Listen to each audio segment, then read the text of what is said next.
Hey guys, what's up? Caleb Downing with SDI, and real quick, let's talk about a potential training scar that you can get when you're dry firing and a tool that you can use to mitigate that training scar. Let's get into it.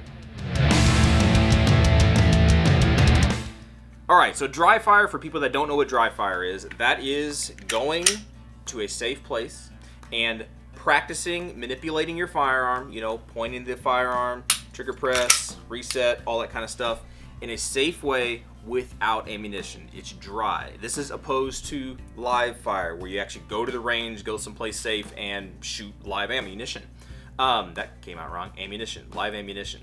Sorry, that's live fire. Dry fire can be done safely, can be done in your home, in your basement, in your garage, in a safe spot in your house, and you can get some good training reps as far as your draw, your presentation, your trigger pull, and your reset. Now, what you saw right there is the potential scar that you can get if you do a lot of dry fire. That is pulling the trigger, you get your click, resetting, and resetting your trigger. When you actually go out to fire your gun in live fire, you don't have to do that between every single round. You don't have to fire and then rack the gun and then reset and then fire again. You don't have to do that.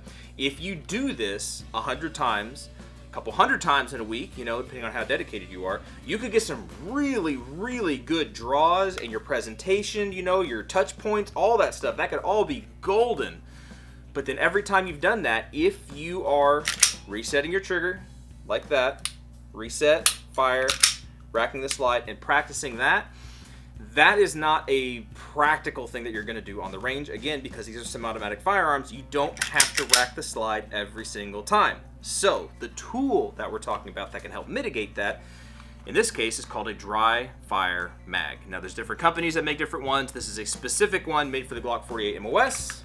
Basically inserts like a regular magazine, and I do not have to rack the slide to get that tactile, audible trigger pull and reset. So I can sit here all day long, practice my trigger pull, practice my reset without having to sit here and rack the firearm over and over and over, and potentially develop a training scar. So hopefully that was interesting. Hopefully it was helpful for you guys. These are not terribly expensive. I mean, for the price of a couple boxes of ammo, you can get this, and that will significantly, in my opinion, help you in your dry fire. Not only in that aspect, but also if you have this magazine hanging out of here, there's no live ammunition in this part of the gun at least. You still got to make sure you clear that part of the firearm. But this part of the firearm, there's no ammunition because you got that dry fire magazine hanging out at the end. Anyway, my name's Caleb Downing with SDI, and I hope you found that interesting. I hope you found it helpful. If you want to learn more stuff like this and learn more about firearms and how they work and how to work on them potentially, go check us out at sdi.edu.